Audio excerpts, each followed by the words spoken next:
Já está gravando. Vamos lá. Só me coloca como administrador e Fábio. Já estou fazendo isso. Beleza. Tudo certo. Tudo certo, Igor? Boa noite. Obrigado aí, boa noite. Falou, até mais tarde. Estou Até saindo. mais. Falou. Pois é, olha só, então vocês vão conferir comigo aí que o pessoal vai voltar, né, aos pouquinhos. A gente estava com 15, 16, agora a gente já está com 11. Então o pessoal vai reconectar aos poucos aí. Vou esperar todo mundo alcançar aí o ponto.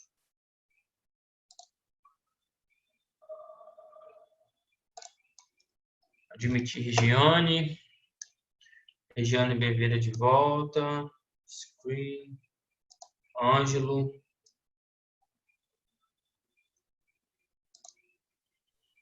Pois é. Agora vocês estão vendo minha tela também, não estão?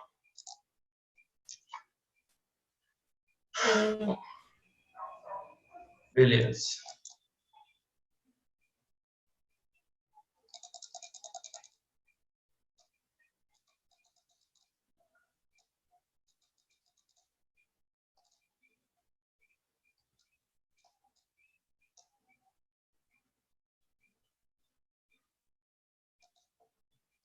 José, estou admitindo todo mundo que está pedindo aqui, tá, pessoal? O pessoal está aos poucos requerendo a entrada aí, estou dando ok para todo mundo. E aí a galera vai entrando. Olha só, quero dizer para vocês o seguinte, estava conversando com o Fábio em relação ao nosso conteúdo, né? Claro que agora a gente não tem, digamos assim, a gente não tem tanta pressa, porque está suspenso. Já tem alguma data sobre o concurso público, pessoal? Já tem alguma previsão? Ou não foi falado nada ainda? Não foi falado ainda nada. Não, né? Uhum. Não foi dada ainda uma data de retomada, né? Não, nem para a prova de título nós tentamos inserir, não Uhum. consegui. Não foi Pois dado. é. Eu acompanhei lá que teve uma dificuldade pessoal, né? Amanhã você tem que dar uma olhada aí, Valdo, por favor, de manhã logo. Agora, estranho se colocarem a parte de títulos, né? Antes. Geralmente essa fase é posterior, não é isso?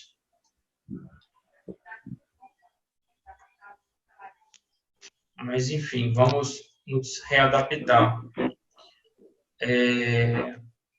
Olha só, pessoal, como eu estava dizendo, o pessoal está entrando aí aos poucos, vocês vão acompanhar comigo, que a galera está retomando aí, todo mundo caiu, né?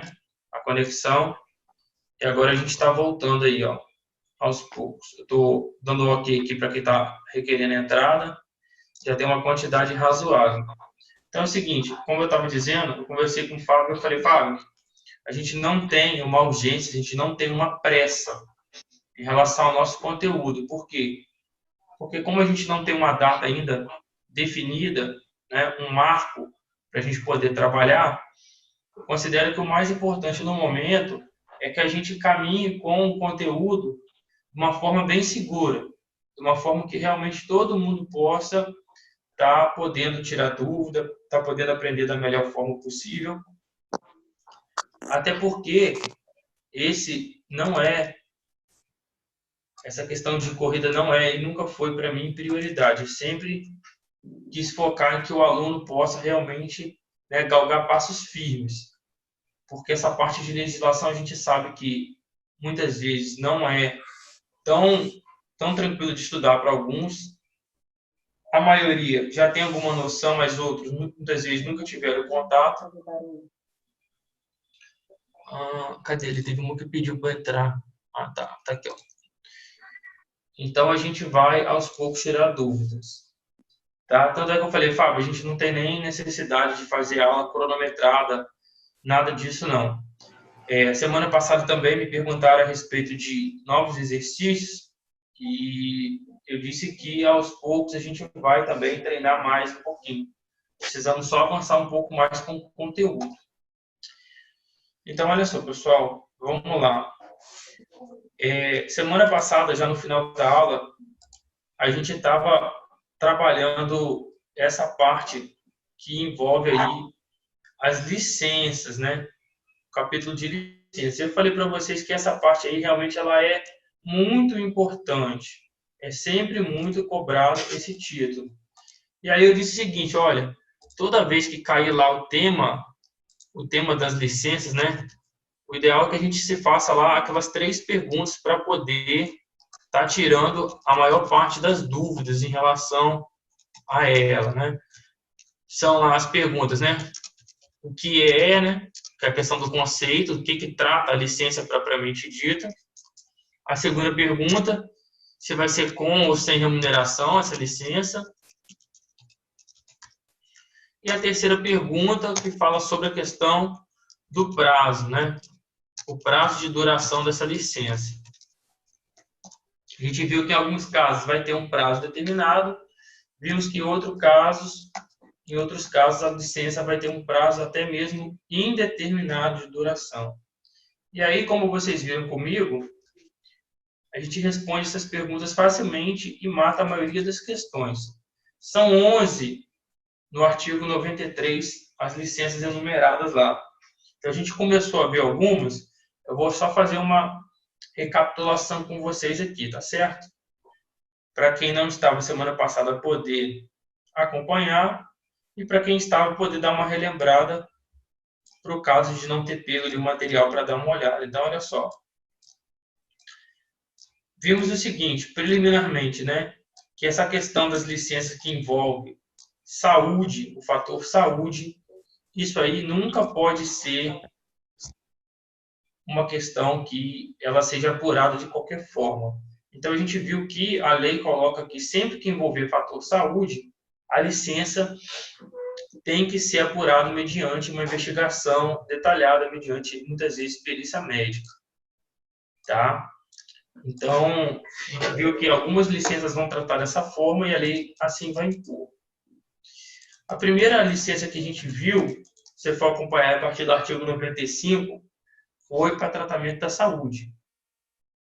Essa licença trata da saúde do próprio servidor, né? E nós vimos também que, em regra, uma licença não pode ter duração por período superior a quanto tempo? Bora ver quem lembra. 60 dias. Vamos recapitular aqui, ó. Em regra, a licença não pode ter... dias, né? Olha, vou reformular a pergunta para todo mundo entender. Nós vimos que essa parte da saúde tem que ser apurada mediante perícia médica, né? Sim. Não pode ser uma questão presumida. Uhum. E aí tem um artigo também, um parágrafo, que ele fala o seguinte: via de regra, qual é o prazo máximo que o servidor pode tirar de licença? 2 meses. 4 meses. Isso, 2 anos. 20 meses ou 2 anos, tá bom? Então, olha só, falaram bem aí, ó. Prazo máximo para licença vai ser de 24 meses, tá? Então, essa primeira licença para tratar da saúde, a gente viu que funciona assim. Primeiro, o servidor entra de licença, né, por uma questão médica, vai ser feita a perícia, o médico vai dar um prazo para ele se tratar. Chegou no final do prazo, se não tem como aproveitar, por exemplo, por invalidez. Se ele tiver nova compatibilidade com a atividade, ele vai ser readaptado, a gente já viu isso, né? E sempre que for retornar para o serviço, passa também por licença médica ali com perícia. Apresenta os documentos e volta a trabalhar. É uma licença remunerada e o prazo, via de regra, 24 meses. Isso é o mais importante dessa licença aí, tá bom? A segunda licença que a gente viu, pessoal, foi para a questão da licença em incidente de serviço. Eu falei o seguinte, tem um conceito que foi dado inicialmente sobre essa licença, né? O acidente de serviço ele é caracterizado principalmente quando o servidor, no uso das suas atribuições, sofre algum tipo de acidente que vem ali impossibilitar a continuidade dessas tarefas. Então, a gente deu um exemplo simples. O camarada está trabalhando, está dando aula, escorrega, bate o braço e quebra o braço ali. Acidentou em serviço, o professor vai se licenciar por uma questão de saúde. novos conceitos que surgem em função disso daí, e até o parágrafo 1º do artigo 100 falou isso, e eu acrescentei mais uma situação, né? Tem também a ideia do acidente de serviço quando o servidor sofre algum tipo de acidente no percurso ou casa-trabalho, ou trabalho-casa, né? Ele está se deslocando e sofre ali um acidente também, é considerado em serviço, mesmo antes de trabalhar ou mesmo depois de ter trabalhado. E por último, o próprio parágrafo 1º desse artigo 100 disse para a gente que também é acidente de serviço quando o servidor sofre aquela agressão injusta e não provocada no ambiente de trabalho, né? Um exemplo lá, o professor está lá no final da aula, chega um pai de aluno lá, por algum motivo, revoltado e agride o professor, né? Então, isso também é considerado acidente de trabalho.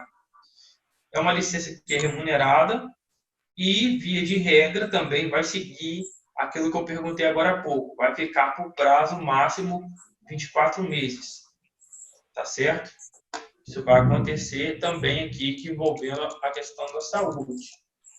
Lembrando que os 4 primeiros incisos vão tratar dessa forma. A outra licença que nós vimos, pessoal, vocês vão relembrar aí, e para quem não viu, aproveita para ver agora, é a licença por motivo de doença e pessoa da família.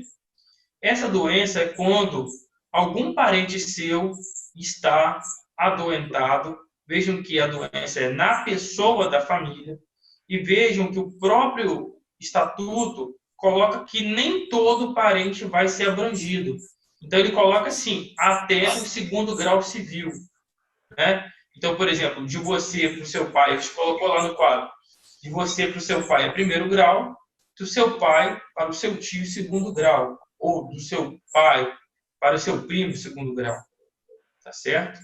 E aqui tem um detalhe importante, né, no conceito dessa licença.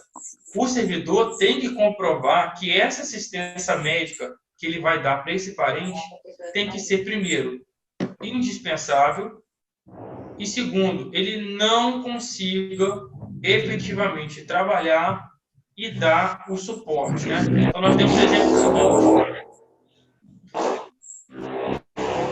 Pessoal, quem tiver com o microfone aberto, só fecha, por favor. Aí, se vocês tiverem alguma dúvida, vocês me perguntam. Tá bom? Obrigado. Então, olha só, pessoal. Nesse caso, então, a prova tem que ser indispensável. O que ele vai comprovar? Olha, ele é meu parente e eu não consigo trabalhar e prestar o auxílio a ele ao mesmo tempo. Então, isso daí vai ser feito prova, juntada de documentos, e a administração pública vai analisar cada caso. Para responder a segunda e terceira perguntas, o Estatuto coloca para a gente que vai estar condicionado uma coisa à outra. Como assim, Igor? Olha, é só você olhar a partir do artigo 102, no parágrafo 3º, em que ele vai estipular o seguinte: quanto mais tempo o servidor ficar de licença, menos ele vai receber. Então, ele colocou uma proporção, né? Então, a proporção é a seguinte: se o camarada ficar por até 90 dias licenciado em função disso daí, ele vai receber integralmente 100% da remuneração.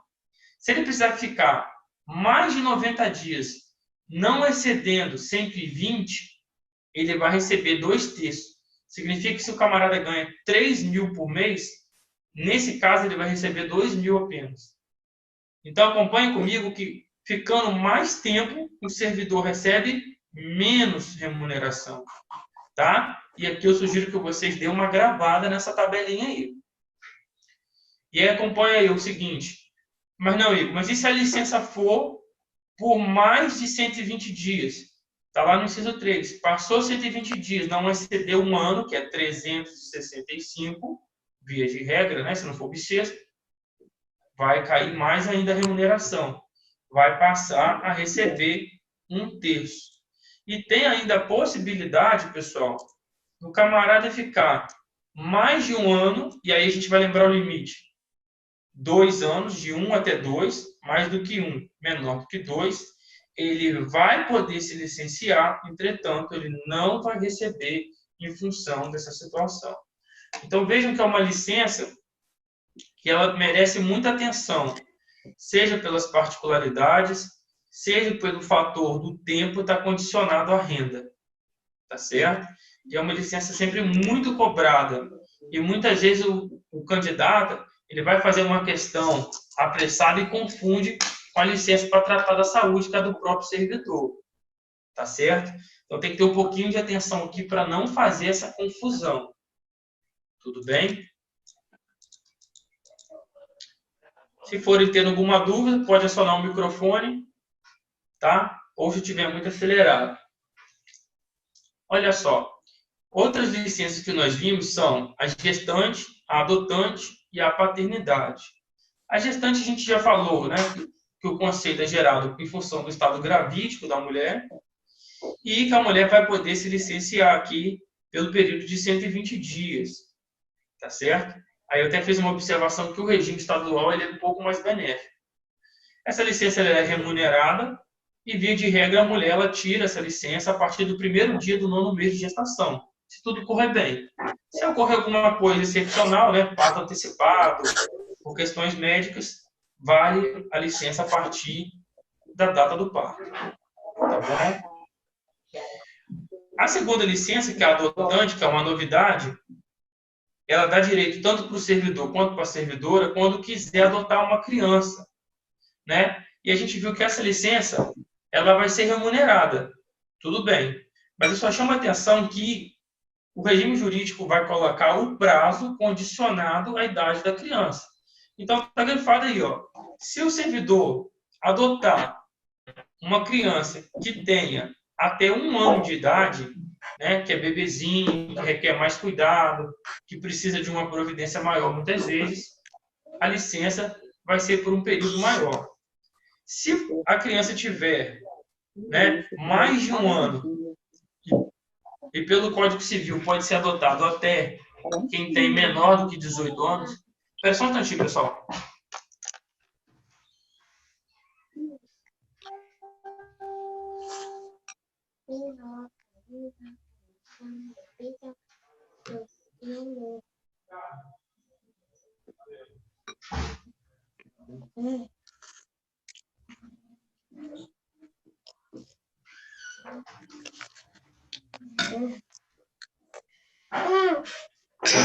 Pessoal, quem mora sozinho tem que se virar.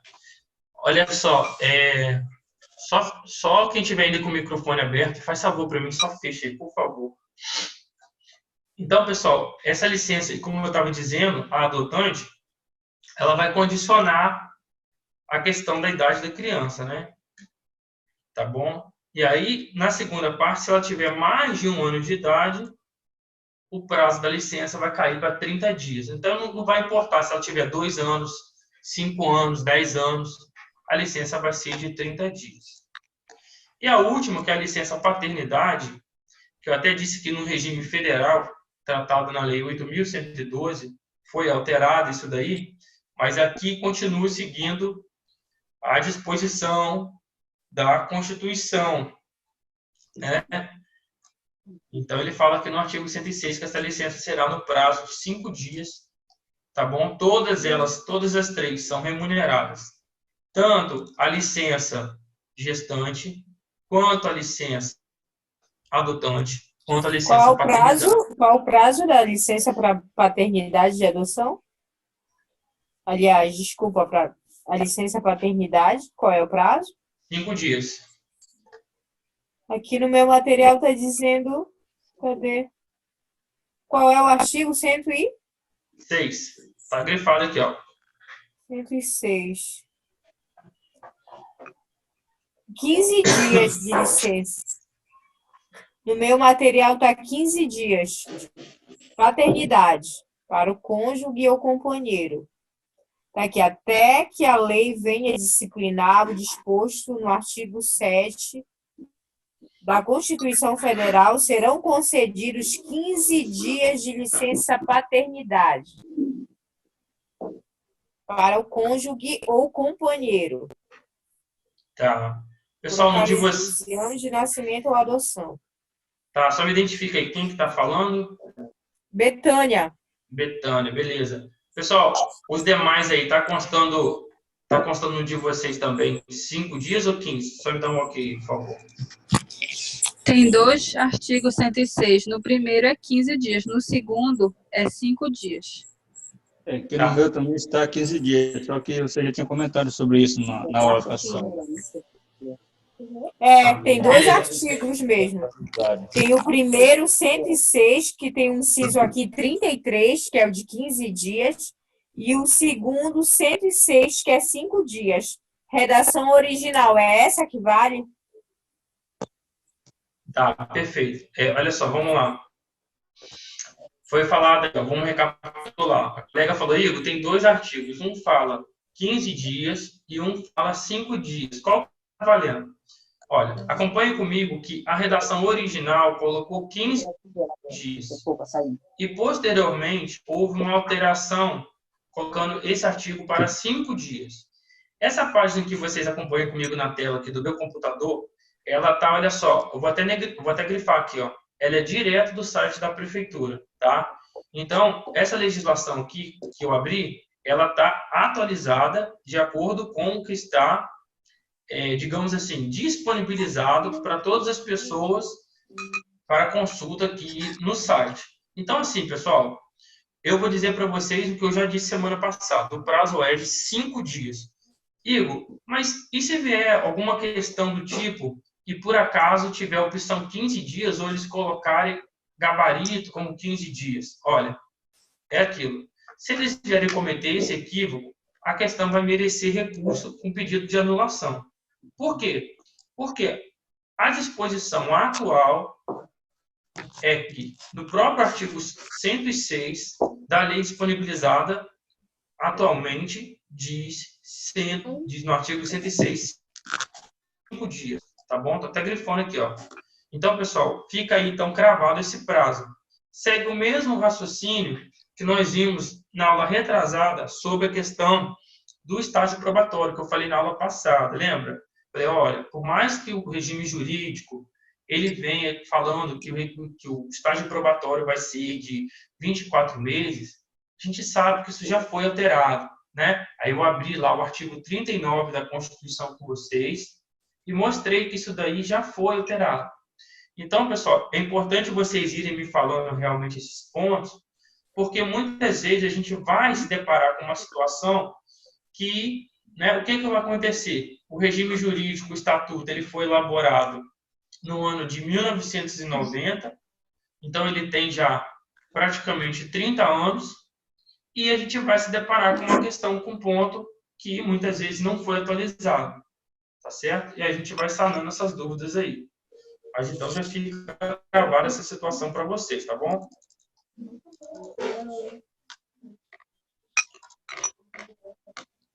Deixa eu só ver se tem mais algum pedido aqui, mas eu acredito que não. Pessoal, uma outra coisa também, logo na sequência a gente viu a outra licença, né?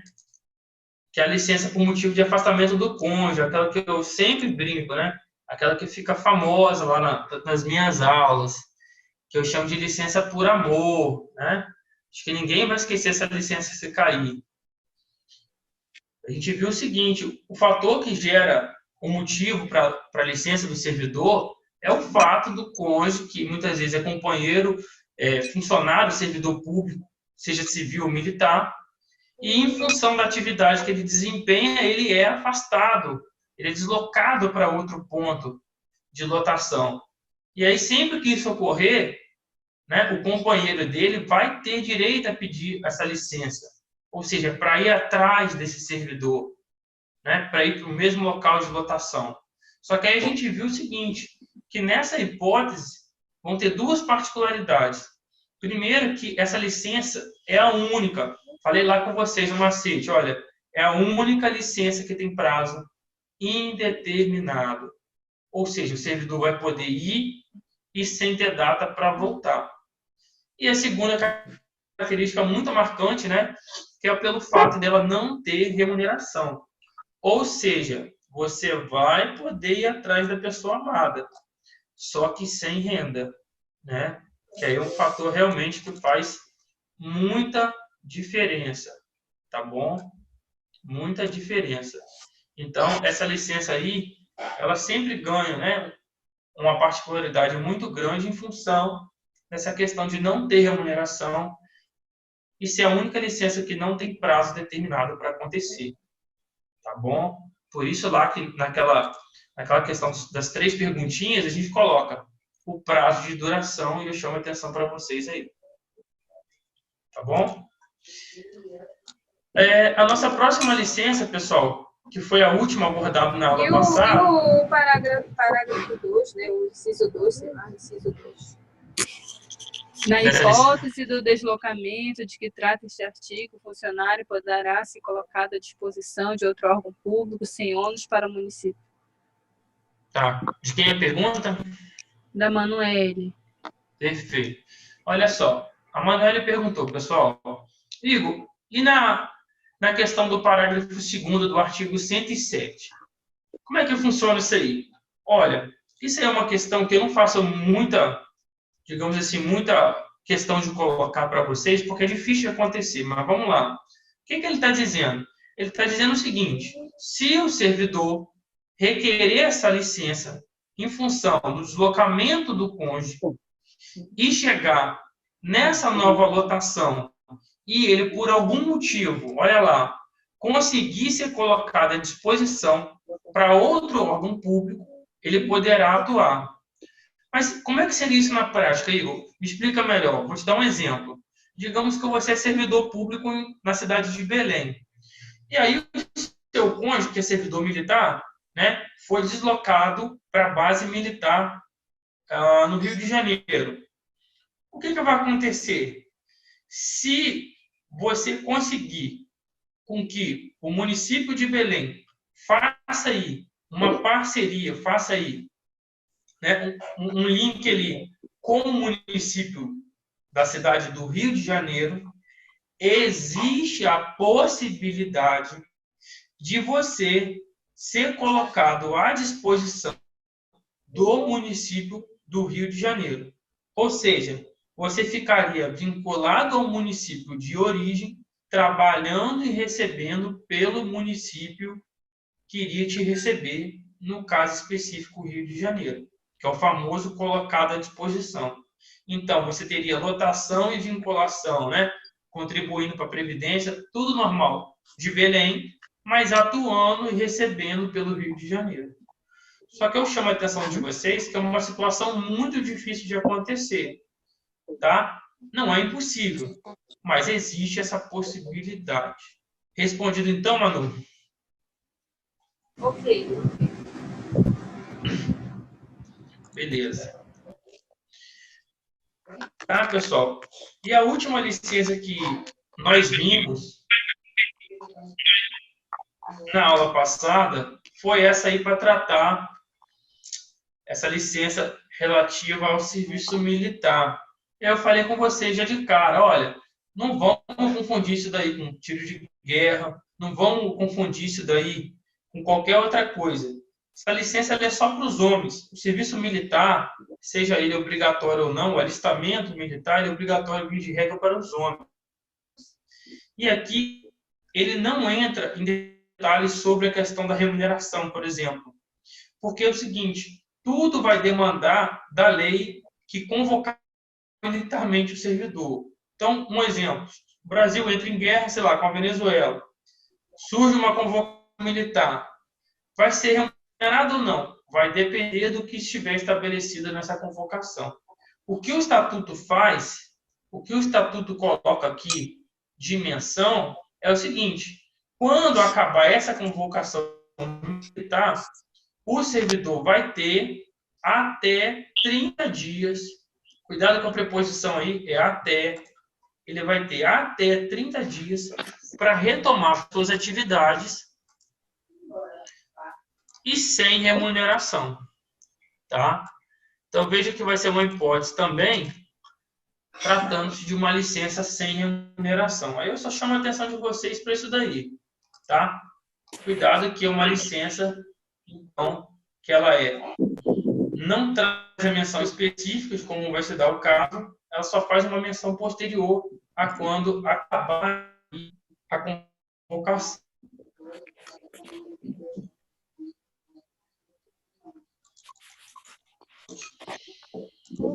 E aqui, ó, a partir do artigo 109, a gente vai retomar o que nós vimos semana passada, tá?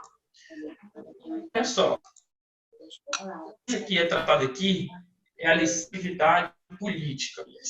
Como o próprio nome sugere, é uma licença que ela vai ocorrer quando o servidor, no momento oportuno das eleições, quiser se candidatar para algum cargo de mandato eletivo. A gente sabe que no Brasil nós temos diversos cargos eletivos, são aqueles que a pessoa pode se eleger. E o que acontece? E o artigo 9 diz o seguinte. Peraí, que acho que tem alguém falando comigo. Pessoal, quem não está com o microfone desativado, por favor, só desativa aí. Olha só, o artigo 109 ele diz o seguinte: a licença vai valer para o servidor a partir do momento que ele registrar sua candidatura junto à Justiça Eleitoral até o dia seguinte ao da eleição. Então, ele vai ter direito a essa licença e fará jus à licença com remuneração integral, salvo se vier alguma legislação eleitoral e dizer o contrário. Então, vejam, se você for pegar o Estatuto dos Servidores Federal, ele vai dispor de uma forma diferente. Por isso que é bom a gente fazer essa diferenciação. Lá ele vai colocar dois momentos. Aqui, ele vai colocar para a gente de uma forma simples. Então, ele vai dizer o seguinte, presta atenção. A partir do momento que o servidor registra a sua candidatura, ou seja, ele tem partido, ele tem lá um número, ele já tem a foto no santinho, ele já tem tudo certinho. Essa licença vai a partir desta data até o dia seguinte que acabar a eleição. Tudo bem? Então, vejam que é uma licença que, via de regra, ela não tem um prazo, 30 dias, 60 dias, né, delimitado ali. Tem que tomar cuidado com isso daí. A gente tem que gravar da seguinte forma. É uma licença que ela vai da data do registro da candidatura, olha aí, até o dia seguinte ao da eleição.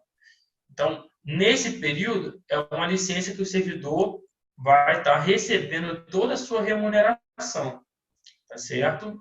A não ser que venha lei eleitoral dispõe o contrário. E aí ele coloca aqui que o funcionário público, o exercício de mandato letivo, se aplica ao que está na Constituição.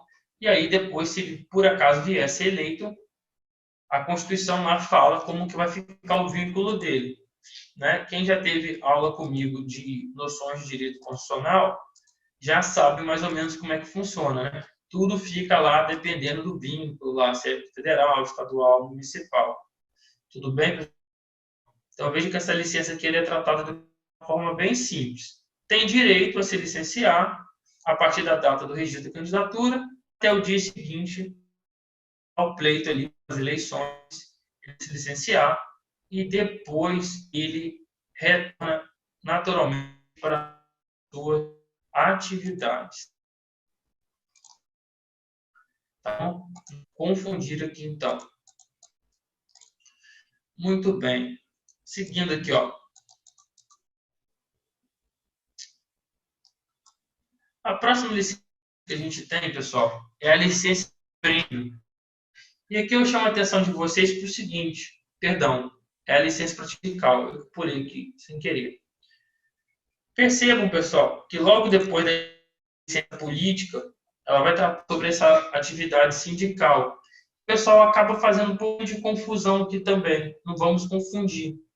Essa atividade sindical, ela é o seguinte, é aquele caso em que o servidor deseja ser presidente de sindicato, vice-presidente de sindicato, tesoureiro. Então, vejam que são situações em que o servidor quer mandato eletivo para sindicato. Por isso que gera um pouquinho, muitas vezes, de dúvida aqui, ó, o camarada se confunde. Então, vamos lá. Vejam que a licença para atividade política são as eleições normais. Vereador, exemplo, né? Vereador, prefeito, deputado estadual, deputado federal, e por aí vai. Na licença seguinte, que é a atividade sindical, o servidor deseja se candidatar para cargos de chefia no sindicato. Exemplo, presidente do sindicato, vice-presidente, tesoureiro, tá certo? Então, vai funcionar assim.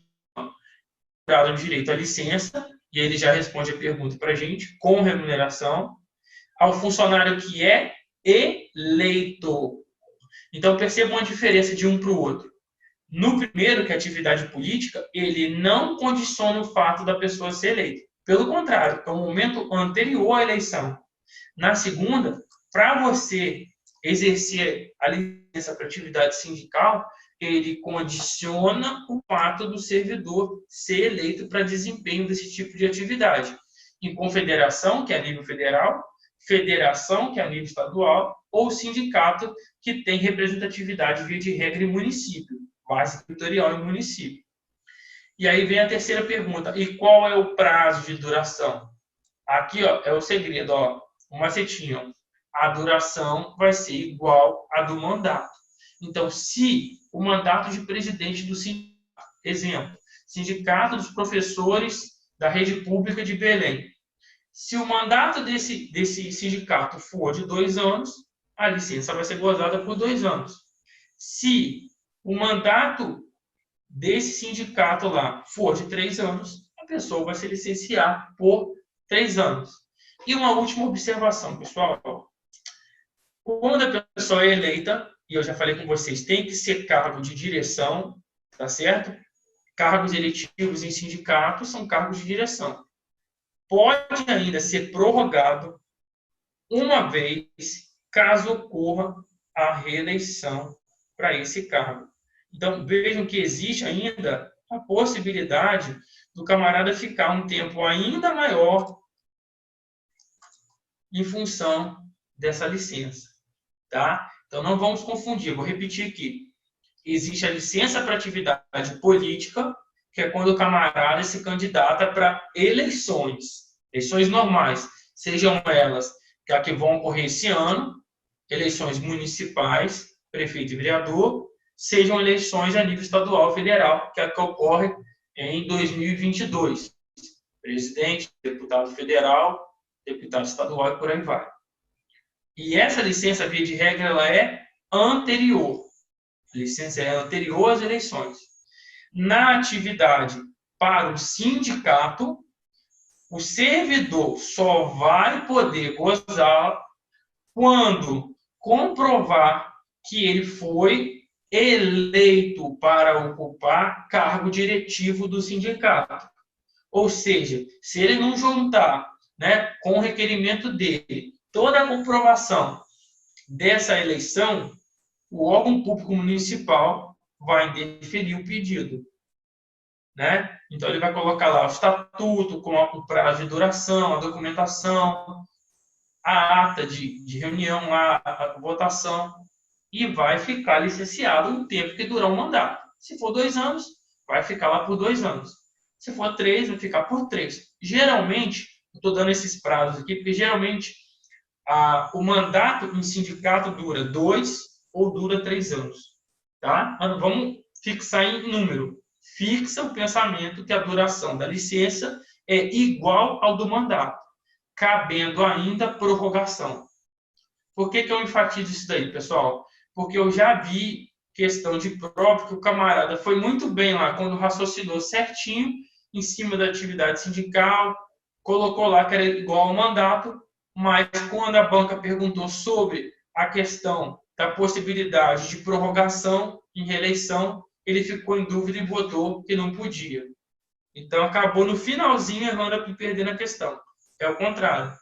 Existe a possibilidade de prorrogação no caso de haver reeleição. Tá bom? Tranquilo? Alguma dúvida? Seguindo aí, pessoal. Logo depois, nós temos a chamada licença-prêmio, né? Vulgarmente chamada de licença-prêmio. Tá? Primeira coisa que eu quero dizer para vocês é que a licença-prêmio, ou também chamada licença-prêmio por assiduidade, é uma licença que ela está caindo em desuso. Desuso. Ou seja, é uma licença que ela não tem mais muita utilidade em outros regimes jurídicos. Por exemplo, no regime federal, se você for pegar, né, que é o nosso maior norte lá, se você for pegar o regime federal, você vai visualizar que não existe mais licença-prêmio por assiduidade. E por que ela recebe essa nomenclatura de licença-prêmio? Porque ela visa premiar, via de regra, o bom servidor. O servidor que é assíduo. O servidor que tem presença ininterrupta no uso e no gozo das suas atribuições. Ou seja, é aquele camarada que não deixa furo. É aquele camarada que tem um período longo de tempo sem falta. E quando tem falta, a falta é devidamente justificada por um atestado médico, uma compensação, alguma previsão, algum afastamento previsto em lei. Não é aquela falta que o servidor vai ter, né, o desconto normal na folha. Então, olha só. O artigo 111 vai falar para a gente que o servidor, o funcionário, ele tem direito, o prêmio, olha lá, de assiduidade e comportamento, a licença. E ele fala o prazo para a gente, grava aí, ó. A licença de 60 dias em cada período de 3 anos ininterrupto, em que não haja sofrido qualquer penalidade disciplinar ou criminal. Então, vejam que ele coloca mais uma observação para poder deferir essa licença para o servidor. Ou seja, além desse período ininterrupto, o que é ininterrupto? É seguido, sem pausa, sem interrupção. Ele condiciona ainda que ele não tenha sofrido nenhum tipo de penalidade. Se ele cumprir isso daí, o servidor, a cada triênio, observa aí, a cada 3 anos, vai poder gozar de uma licença de 60 dias remunerada. Então, olha só que beleza, pessoal. O camarada completa 3 anos no serviço público, a cada 3 anos. Além dele ter férias de 30 dias asseguradas por lei. Lembrando que no caso do professor é mais benéfico ainda, porque o professor ele fica regido pelas férias escolares. Então, via de regra, o professor tem férias em julho, férias no final do ano. É isso? Claro que, por exemplo, esse ano, que é um ano excepcional, uma questão aí que a gente nunca presenciou, lógico que o calendário escolar ele vai sofrer alguma alteração. Mesmo com aulas online, a gente sabe que o calendário escolar vai sofrer algum tipo de ajuste. Mas, via de regra, o professor leva também esse benefício, né? O professor tem, olha só que vantagem que é desse setor público, pessoal. O professor tem férias escolar em julho, férias escolar no final do ano, e se ele fizer tudo certinho, ele tira a licença-prêmio por 60 dias a cada triênio. Tá? E depois ele coloca aqui uma observação para a gente. Vejam, mas não se concede a licença-prêmio se o camarada, no período aquisitivo dela, sofrer a penalidade, que ele já havia falado. Hipótese 2, afastar-se do cargo em virtude daquela doença em pessoa da família, quando ultrapassar 30 dias. Então, vejam que não é só o simples fato de tirar, tem que passar 30 dias. Também gozar daquela licença, que nós vamos ver ainda, para tratar de interesses particulares. Ou a última situação aqui do inciso 2, quando o camarada gozar da licença por motivo de afastamento do cônjuge. Então, veja, se você for atrás do seu amor, você vai ser duplamente punido. Ó. Vai perder a renda e vai perder a licença-prêmio por assiduidade. Então, vejam que entre a emoção e a grana, melhor a grana, olha só. Né? Menos risco. Você vai perder lá, quando você tirar aquela licença, a sua remuneração e vai quebrar, vejam aí, ó, a contagem para o recebimento do triênio de licença-prêmio. Estão vendo? É dupla punição. E por último, também o camarada vai quebrar essa contagem, vai perder a licença-prêmio se ele tiver falta ao serviço justificada. Vejam, pessoal, não é qualquer período, por mais de 6 dias, nesse prazo de 3 anos. Tá bom? Então, vamos recapitular aqui com muita calma, para você não fazer confusão. Falei para vocês que é uma licença que ela está em desuso. E esqueci até de falar. Por que está em desuso isso daí? Porque cada vez mais, pessoal, os órgãos públicos querem pagar a menor ao servidor. Tudo que eles puderem pagar a menor, o órgão público vai querer pagar ao servidor, né? Eu já falei para vocês também que, infelizmente, o servidor ele é mal visto. Né? O servidor ele é mal visto pela sociedade, o servidor é mal visto pela mídia e o servidor é mal visto também pelos políticos. Então, a gente está sempre na linha de fogo. Tá certo? Pode ver que nessa época agora de pandemia, a primeira coisa que foi falada foi a questão do corte do salário do servidor. Então, quanto menos eles puderem pagar, quanto menos benefício puder ter para o servidor, as leis vão colocar dessa forma, as leis vão dispor dessa forma. Então, se o município de Belém ainda disponibiliza a licença-prêmio por assiduidade, que, como eu disse, é uma licença que não existe mais nem no regime jurídico federal, é sim uma grande vantagem. Tá? Então, ela vai funcionar da seguinte forma. A cada 3 anos seguidos, o camarada que não sofreu penalidade, via de regra, tira até 60 dias. E um outro detalhe, pessoal, esses 60 dias, como eu falei, não interfere nas férias. Ou seja, essa contagem não entra na contagem das férias. Vai poder tirar férias naquele ano e vai poder gozar da licença naquele ano. E aí muitas vezes pergunta assim, Igor, mas vai poder tirar seguido? Eu posso tirar lá a licença-prêmio e depois emendar com as férias? Vai depender da sua chefia. Se sua chefia, né, vê que não vai trazer nenhum prejuízo para o interesse público, ela pode deferir sim. Né? Agora, se for um período muito longo, em que você ali vai estar de alguma forma prejudicando, às vezes você não tem um substituto, não tem quem colocar no seu lugar, a sua atividade é essencial, pode ser que eles indefiram. Tá? E aí ele colocou o seguinte, algumas situações em que o servidor público vai perder o direito a essa licença. E aí, pessoal, eu vou chamar a atenção de vocês para vocês darem uma gravada nesse artigo 112. Tá bom? Tem que dar uma gravada aqui, porque dá para fazer uma pergunta muito fácil aqui e confundiria muita gente. Quais são as situações que o servidor perde o direito à licença-prêmio no período aquisitivo? São elas, vamos relembrar, quando ele sofrer penalidade disciplinar ou criminal, quando o servidor se afastar para tirar as seguintes licenças: doença em pessoa da família, e aí tem que gravar por mais de 30 dias, seguidos ou não. Segunda licença que ele perde, para tratar de interesses particulares, que a gente vai ver ainda.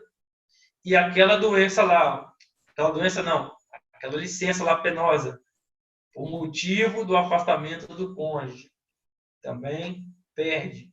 E o último motivo que gera a perda do direito da licença pelo servidor, quando ele faltar de forma injustificada, chama a atenção de vocês por prazo, mais uma vez, por mais de 6 dias no período aquisitivo. Então, vejam que não é assim, pessoal. Eu tive uma falta só nos 3 anos que eu trabalhei, que eu não justifiquei. Vou perder a licença? Não. Tem que ter mais de 6 faltas. Agora, vejam, essas faltas não são seguidas, pessoal. Essas faltas podem ser assim, 1 em janeiro, 3 em abril, 5 em julho, que todo mundo, né? Banco doido lá, quer ir para a praia, quer beber, e pro Rock Doido esquece de tudo, né? Tem que ser mais de 6 dias, mas não importa o fato de ser seguido ou não. Chama atenção para vocês. As faltas podem ser contadas de forma intercalada, que é o que chama. Se tiver mais de 6 no período de 3 anos, vai perder o direito à licença. E vejam que é uma licença remunerada e que é extremamente vantajosa para o servidor. Tá bom?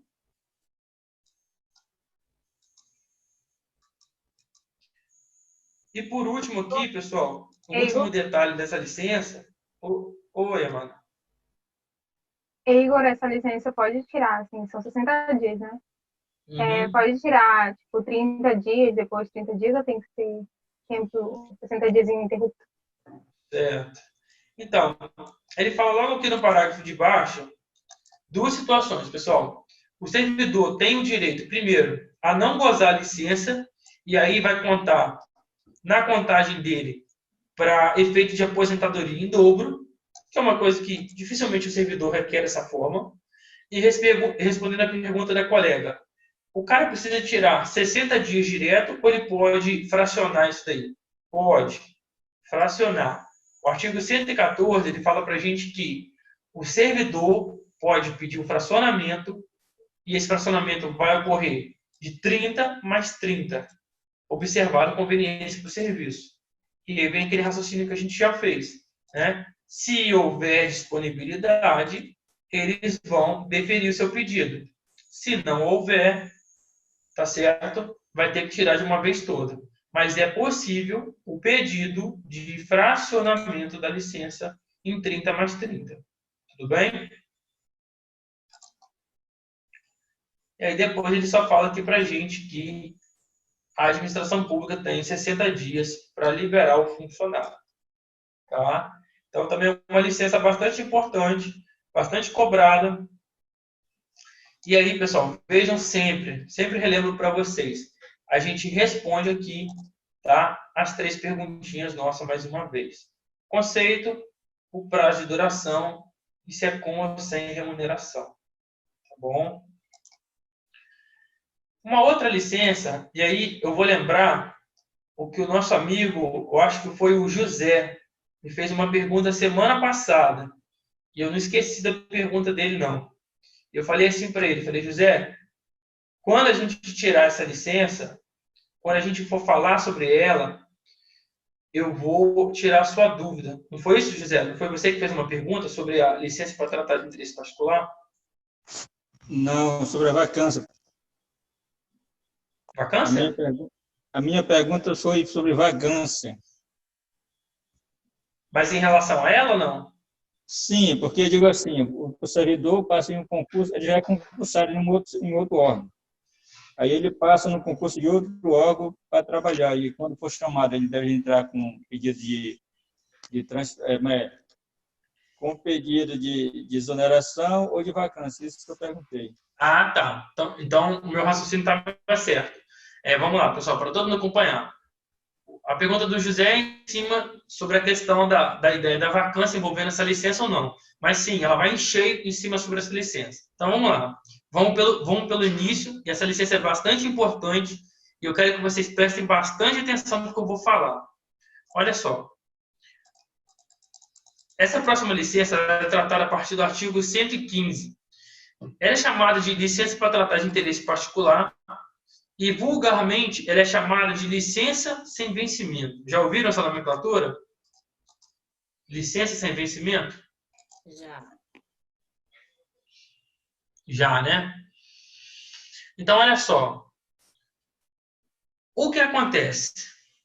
Conceito da licença. Servidor público, por razões pessoais, por interesses próprios, ele tem alguma coisa pendente que ele não está conseguindo resolver trabalhando para o setor público. Então, por razões pessoais, como eu disse, ele vai pedir a licença e o órgão público poderá deferir ou não, tá? Então, o órgão público vai analisar o pedido dele. No artigo 115, o estatuto já começa confirmando essa ideia para a gente. E ele já coloca aqui intercalado com vírgula, a critério da administração. Então, veja que há aqui uma discricionariedade, ou seja, a margem de interpretação para deferimento ou não. Pode ser concedido a licença para o servidor para tratar de assunto de interesse particular, pelo prazo, já grava aí, ó, por até 2 anos consecutivos. E um detalhe, sem remuneração. Tá? Sem remuneração. Então, veja que aqui a gente já respondeu a pergunta número 1, a número 2 e a número 3. Né? Trata de interesse particular, ela defere ou não, ela é sem remuneração e o período máximo dela é de 2 anos. Estaria, pessoal, muito simples até aqui. Tudo bem? Depois ele coloca lá assim pra gente, olha, não pode ser negada a licença quando o afastamento for comunicado com uma antecedência de 30 dias. A pode ser interrompida a qualquer tempo, beleza? Né? Então, você tirou lá a licença, com 2 meses e meio, você resolveu o que você tinha que resolver e você pediu para voltar, volta. Ou o camarada já está 6 meses tirando licença, resolveu o que tinha que resolver e volta. Beleza, não tem problema. A gente viu que se for no período máximo de 2 anos, tudo ok, e volta quando quiser. Beleza? E no final, no artigo 116, ele diz que só pode ser concedida nova licença se decorrer 2 anos do término da anterior. Então, aqui, só uma parte do que eu quero falar sobre ela. O que ele quer dizer aqui, Igor? Digamos que o servidor ele tira essa licença a partir do mês que vem, do mês de maio, e a administração defira. E essa licença dele vai do mês de maio de 2020. Olha lá, eu vou botar aqui na folha. Né? Então, ele tira lá a licença do mês de maio e vai até setembro de 2020. Né? O que o Estatuto está falando para a gente aqui, pessoal, é o seguinte. Se o camarada ficar nessa situação aqui, ele só vai poder tirar nova licença pelo mesmo motivo a partir de setembro de 2022. Todo mundo entendeu? Então, quando o servidor requerer essa licença, ele vai ficar, a gente viu ali, por no máximo 2 anos. Quando essa licença acabar, exemplo, está aqui na folha, eu botei para vocês. Ela começa em maio e vai até setembro de 2020. Ocorre o término. Só vai poder requerer nova licença a partir de setembro de 2022, quando decorrer os 2 anos do término da primeira licença. Tudo bem? Todo mundo me entendeu? Por enquanto, mais alguma dúvida, pessoal?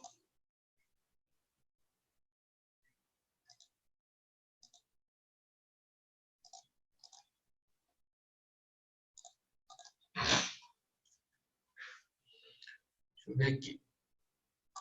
Só ver quem está com a gente aqui. Johnny, no caso, meu perfil, Betânia, Mai, Jô, Manu, José, Francilena, a Neiva, Juliette, Ângelo, Érica, Delisa, Regiane, Giane, Camila e Anilton Júnior. Todo mundo com vergonha, né? Todo mundo agora quase sem imagem. Poucas pessoas colocando imagem aqui, né? Todo mundo tímido. Muito bem. Pessoal, o que eu quero falar sobre essa licença aqui com vocês é respondendo aquilo que o colega perguntou. Infelizmente, pessoal, o brasileiro, ele é um artista, muitas vezes, né? Ele é um artista no sentido ruim das coisas. Então, assim, geralmente, eu trato muitas situações com vocês do regime jurídico que lá fora, né, na vida real, a gente acaba se deparando com situações que não condizem com o que está na lei. E essa situação que eu vou comentar com vocês agora é uma situação em que ocorre exatamente isso, né? E eu sempre faço questão de enfatizar o seguinte, falo, olha, eu vou explicar o que acontece E eu espero, sinceramente, que vocês não ajam dessa forma, porque não é o correto. Então, olha só. Cargo público, né? E principalmente, cumulação de cargo público. Como é que funciona? Via de regra, os cargos públicos são cumuláveis ou inacumuláveis? O que vocês acham? Eu posso acumular via de regra um cargo público ou não posso? Depende. Não, via de regra. Eu acho que não pode. Não pode. São inacumuláveis. Talvez algumas exceções. Certo, vamos lá. Eu quero ver mais gente. Então, via de regra, a pergunta é: os cargos públicos são aqueles dispostos, né, por concurso e tudo mais, são cumuláveis ou inacumuláveis? Eu posso acumular, sim ou não? Não. Não. Tá. É excesso. Beleza. Quem traz pra gente essa noção é a própria Constituição Federal, nossa lei maior. Ela vai dizer lá no capítulo da administração pública, que está disposto do artigo 37 ao 41, que os cargos públicos são inacumuláveis, via de regra. E vai trazer algumas exceções em que isso é possível, ainda colocando um parêntese, ainda colocando um requisito que diz respeito à questão da compatibilidade de horários. Ou seja, se os cargos não forem compatíveis, os horários não forem compatíveis, não adianta que você não vai poder acumular. Mas aí você vai falar assim: poxa, Igor, mas por que você está dando essa volta toda em cima de uma pergunta para tratar de interesse particular? Confia em mim que a gente vai chegar lá. Beleza. Então vocês entenderam o raciocínio básico envolvendo cargo público. Ok. As exceções tratadas na Constituição são as seguintes: pode-se acumular 2 cargos de professor, pode ser municipal, federal com municipal, estadual com municipal, não tem problema. Segunda exceção: 1 cargo de professor acumulado com um cargo na área técnica ou na área da saúde, né? Vou até colocar aqui, ó, na folhinha, né? Possibilidade de acumulação que a Constituição disponibiliza.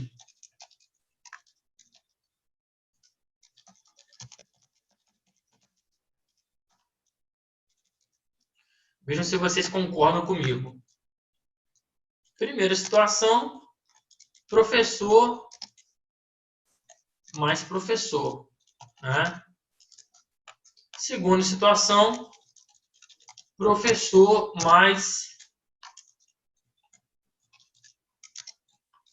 área técnica ou científica. E terceira possibilidade de acumulação: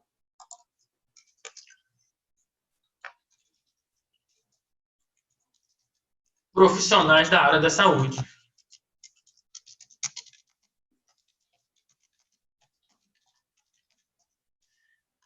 Tá?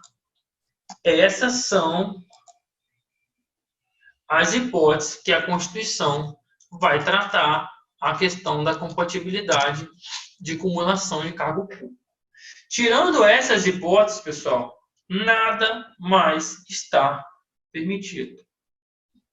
Tá bom? Isso aqui está lá na Constituição. Aí, eu vou chegar onde eu quero. Então, pessoal, se está na própria lei, quais são as possibilidades que eu acumulo? Em regra, não existe a necessidade, como o colega perguntou, não existe a necessidade de uma pessoa pedir a vacância do cargo público ou licença para acumular com outro. Então, o que acontece muitas vezes de forma irregular, né? O camarada faz um concurso público e passa, começa a atuar como servidor, tudo certo. Aí, ele sabe que o cargo dele é inacumulável, ou seja, o cargo que ele está exercendo não está com previsão dessa exceção aqui de acumulação. Aí, o que ele faz? Ele vai, tira essa licença para tratar de interesses particulares, que ela é, em regra, né, com prazo de até 2 anos e sem remuneração, e toma posse no outro cargo público que ele fez concurso e passou. Todo mundo entendeu a situação? Todo mundo entendeu o exemplo? Sim. Só me digam sim. Sim. Sim. Isto é irregular. Isso é errado. Isso é errado. Por que que é errado? Porque se fosse permitido pela lei, o camarada ia e fazia exatamente o que está aqui, ó. Ele cumularia os cargos públicos, porque a lei assim permitia. Quando ele faz isso aqui e tira a licença, ele está fraudando o sistema. Ele está, de alguma forma, tentando burlar para que um órgão público não saiba da existência da vinculação do outro. Só que isso daí, pessoal, isso era muito comum antigamente, né? Isso tinha mais incidência antigamente, porque olha só, a gente não tinha tanto acesso à internet, as redes informáticas não eram tão compatibilizadas. Surgiu também a lei de acesso à informação. Então, hoje, você pega o CPF de uma pessoa, né? Você joga esse CPF na vida, num banco de dados lá, você sabe da vida toda da pessoa, não é assim? Você pega um CPF hoje, você faz muita coisa. Com CPF hoje, você casa, você contrata cartão de crédito, você abre empresa, você faz tudo. E consulta a vida do servidor também. Então, um dos primeiros pontos que quando o servidor toma posse hoje em dia, que eles batem, eles já te dão lá de cara um formulário para preencher, é um formulário com a seguinte pergunta: você ocupa cargo público regularmente? Na atualidade? E aí o camarada vai marcar sim ou não. Se marcar não, tudo certo, não precisa responder mais nada em relação a isso. Se o camarada ocupa, ele vai botar que sim e vai discriminar o cargo. Então, via de regra, a administração pública daquele órgão ali vai fazer a compatibilidade para ver se está se encaixando nessa situação aqui ou não. O erro maior é que muito servidor tenta dar desperto e frauda o sistema, né? Então, o camarada vai, coloca não, dá de doido, né? Coloca que ele não é servidor e comete isso daqui. E isso daí, pessoal, pode trazer para o camarada uma série de implicações no futuro. Às vezes, a gente pensa de uma forma muito imediatista, né? Ah, por enquanto eu resolvo o problema, né? Por enquanto eu vou ter 2 rendas, ou por enquanto, né, eu vou dando um jeitinho. Porque geralmente quando o cara faz isso, o que que ele tenta fazer? Ele tenta adaptar a rotina dele, que ele já tinha de um cargo público, à nova jornada do outro cargo público que ele passa. E isso é totalmente recriminável, né? Eu sempre bato muito nessa tecla aqui com os meus alunos. Eu até brinco, falo assim, olha, o Igor não está aqui te ensinando como é que funciona, não, o que você deve fazer. É muito pelo contrário. É muito o que você não deve fazer, né? Porque, olha só, a gente tem que ser muito autocrítico. Tenho certeza que muitos de vocês já trabalham, já atuam, né? Às vezes na rede pública e às vezes também na rede privada, com os alunos lá. Então, como é que vocês querem formar cidadãos se vocês não dão o exemplo? O que diferencia um cidadão corrupto de um político corrupto que a gente mete tanto pau? Né? Por exemplo, eu estou vendo agora lá um monte de gente que não precisa recebendo auxílio emergencial. Então, o que diferencia você, cidadão, que tem outra renda e está pedindo auxílio, sabendo que outras pessoas que não têm internet, não têm acesso à informação, estão passando fome, estão morrendo e você está pedindo auxílio sem precisar? É esse pensamento autocrítico que o servidor público tem que ter. E eu falo com vocês com muita tranquilidade, porque eu sou servidor público e eu me cobro muito, né? Eu também não posso chegar aqui para vocês querer bater numa tecla, às vezes ser incisivo, um discurso pesado, e também está cometendo equívocos, fraudes, condutas que fogem à ética no meu serviço público, né? Eu tenho que também tentar ser uma pessoa correta. Eu sempre disse isso para vocês. Servidor público é muito criticado pela mídia.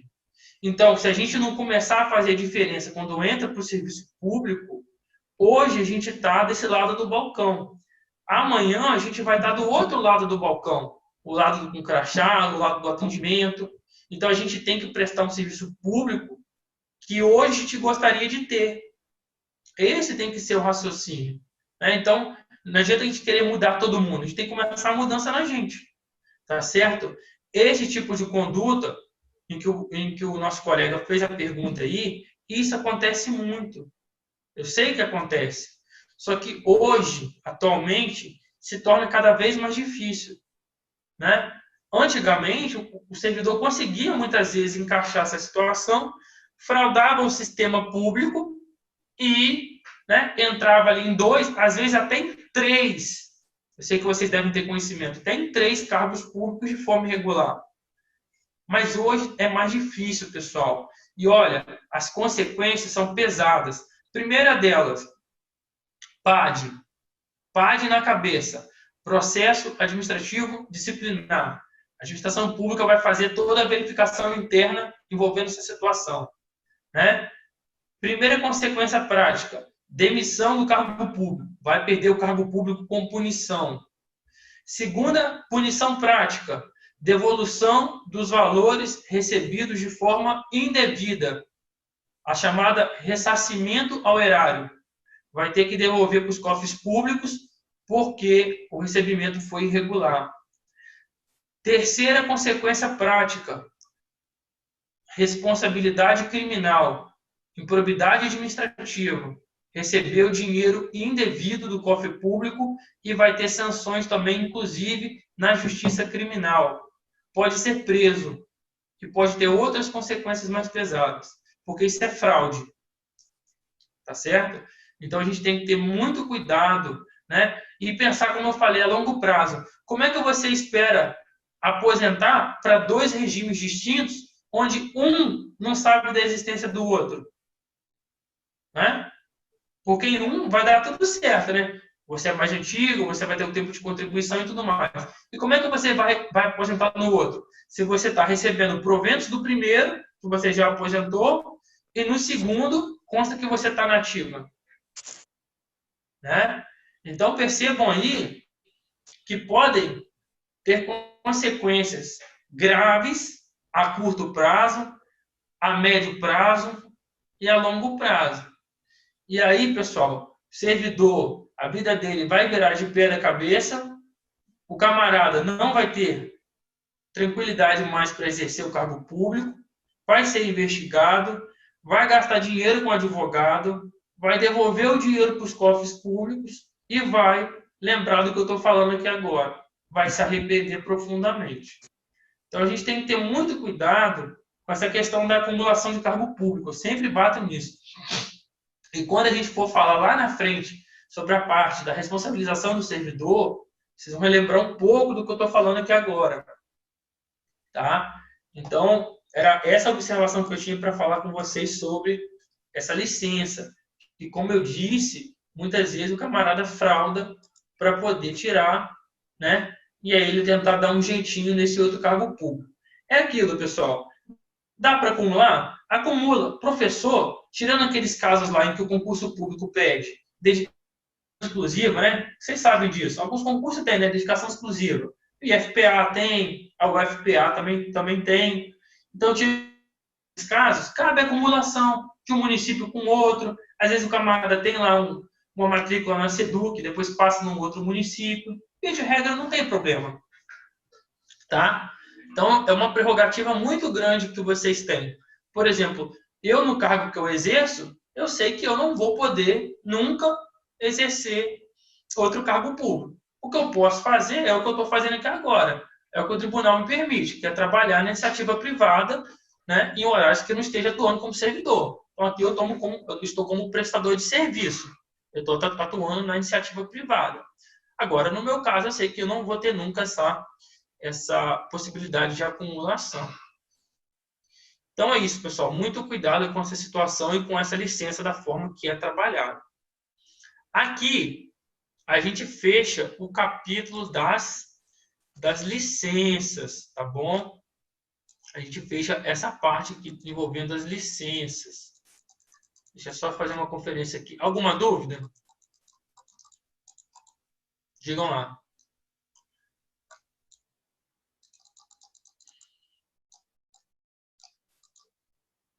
Antes da gente entrar em outro tema aqui, pessoal, o regime jurídico ele fez uma menção nesse capítulo de direitos e de vantagens em relação às férias, tá? E ele dispôs aqui de algumas formas, algumas coisas aqui para a gente dar uma olhada. Aí eu quero dizer para vocês o seguinte, olha só. Via de regra, tá? Férias. Férias é um direito que todo servidor público tem, previsto no artigo 7º, lá no parágrafo único, que fala sobre os direitos trabalhistas que são extensíveis aos servidores. A própria Constituição há essa previsão. E funciona da seguinte forma. O camarada trabalha os 12 primeiros meses, chamados de período aquisitivo, para que no ano subsequente, chamado período concessivo, ele possa ter uma pausa na atividade de 30 dias consecutivos e receber de forma normal. Lá atrás, no regime jurídico, ele já falou sobre o adicional, né? A gente sabe que quando o camarada tira férias, ele recebe o adicional de férias, que é chamado de 1/3 constitucional. Tá? Então, isso aí acaba acontecendo desta forma. Deixa eu só achar o link de vocês aqui, que eu acho que sumiu.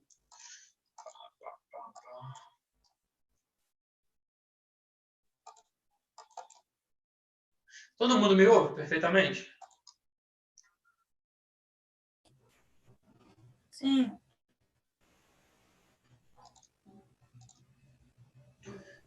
Engraçado que saiu para mim aqui o link. Deixa eu tentar só achar aqui. Então, olha só, pessoal. Em relação à questão das férias. O parágrafo único do artigo 117 faz ainda a previsão de que esses 30 dias podem ser fracionados, ou seja, existe a possibilidade de fracionamento, né? Então, pode ser fracionado em 2 períodos de 15 dias, caso haja o requerimento do servidor e o deferimento por parte da administração pública, né? E logo na sequência ele faz uma observação importante que eu já havia chamado a atenção para vocês na aula retrasada, que quando o camarada trabalhar, principalmente na área da saúde, e tiver contato permanente com raio-x, substância radioativa, as férias dele, olha lá, vão ser um pouquinho diferentes das demais. Ou seja, esse camarada vai ter 20 dias de férias, só que são 20 dias de férias semestrais. Ou seja, ele vai tirar 20 dias no primeiro semestre e vai tirar 20 dias no segundo semestre. Tá bom? Proibido em qualquer hipótese aqui a acumulação em função da saúde dele. Tá? E seguindo aquilo que eu falei agora há pouco com vocês, o próprio estatuto aqui faz a previsão de que as férias do pessoal, né, do magistério, vão coincidir com os calendários escolares, tá? Então, são de 45 dias e coincide, em regra, com as férias escolares. Como você já sabe, né? Um pedaço em julho e outro pedaço no final do ano. Tá? Via de regra, a escala das férias não podem ser alteradas, somente se houver justificativa para tanto, e no máximo você pode acumular férias por, no máximo, 2 períodos. Então, por exemplo, se você tinha direito a tirar férias agora, no ano de 2020, e não tirou, você pode, no máximo, acumular com as férias do ano que vem, do ano de 2021. Não pode haver nenhum tipo de acumulação por mais de 2 anos. eu sei que muitas vezes acaba ocorrendo essa situação em que a pessoa, né, está com férias ali acumulada, com férias atrasadas, mas isso daí é um caso excepcional de acontecer. Via de regra, então, é no máximo 2 períodos. Tá certo? E também, um último detalhe importante é que, em regra, as férias só podem ser interrompidas em casos excepcionais. Exemplo, o servidor está de férias e está rolando lá o período normal dele de descanso. Não é qualquer motivo que vai tirar o servidor desse período de descanso. O artigo 122, ele traz algumas situações para ilustrar isso para a gente.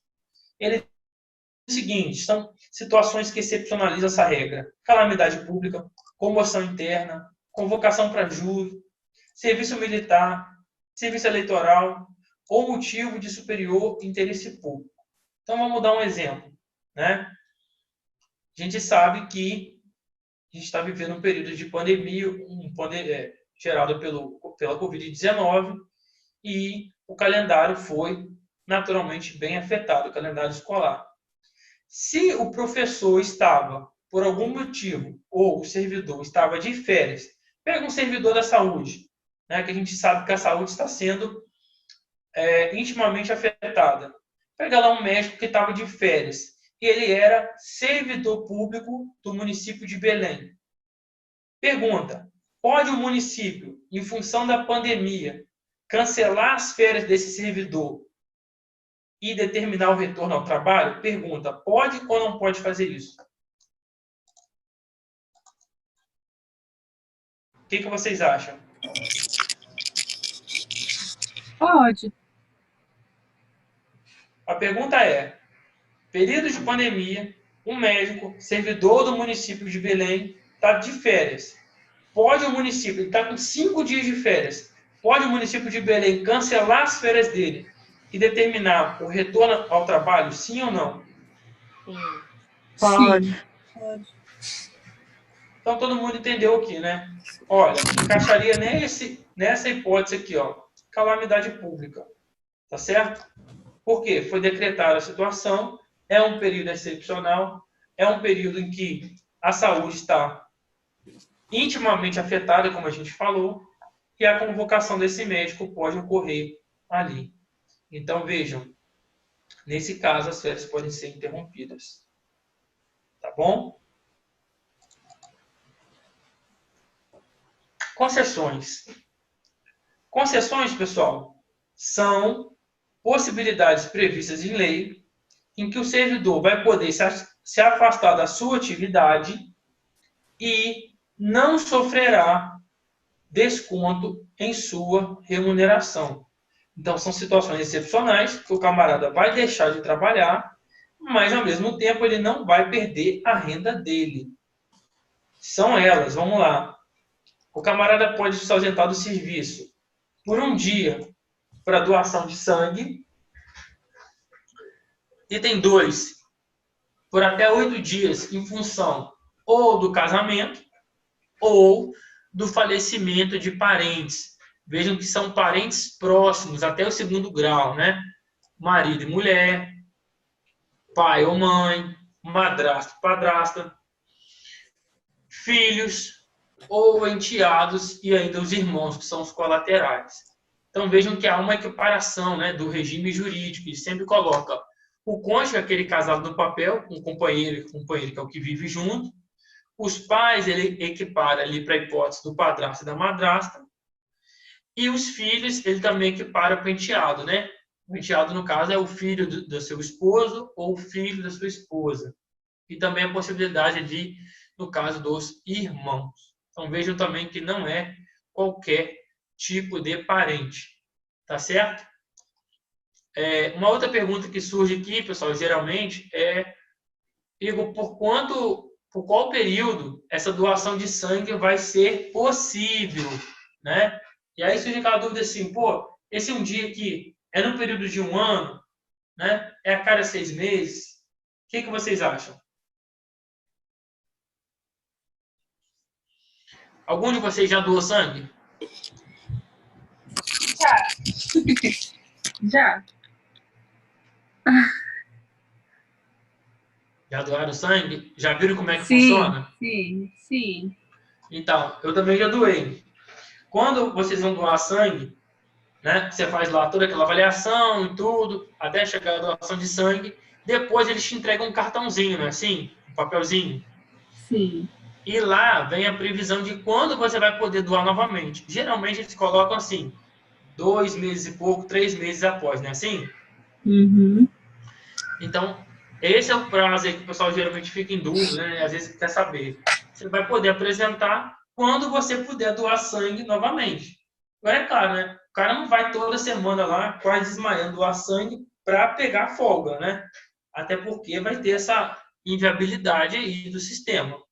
Mas sempre que houver a possibilidade de doação, o órgão público tem que aceitar como concessão legal o servidor tá se afastando da atividade ali. Tá bom? E por último aqui, ó, essa parte de concessão, quando o servidor estiver em fase de estudo, principalmente nível superior, que é o que ele coloca aqui, a chefia tem a possibilidade de flexibilizar o horário de trabalho com o horário de estudo, né? Então, por exemplo, você imagina um camarada que ocupa um cargo de nível médio no município de Belém e ele está terminando os seus estudos ali, né? Pode, por parte do órgão público, fazer a compatibilização em que o camarada, um exemplo, ao invés dele sair 18 horas, que seria o horário normal, que atrapalharia ele chegar na faculdade, o que o cara do setor público faz? Coloca que ele vai sair às 17, mas ele vai chegar 1 hora antes todo dia. Então, ele vai só flexionar um pouquinho o horário dele de trabalho para adaptar ao de estudo, né? Então, você imagina um cara que trabalha de 8 às 18, por exemplo. O cara da chefia coloca que ele vai chegar às 7 e vai sair às 17 e não vai prejudicar nem o estudo, nem o trabalho dele como servidor. Tá certo? E quando isso não for possível, existe ainda a possibilidade da compensação de horários. Alguma dúvida, pessoal? Tranquilo?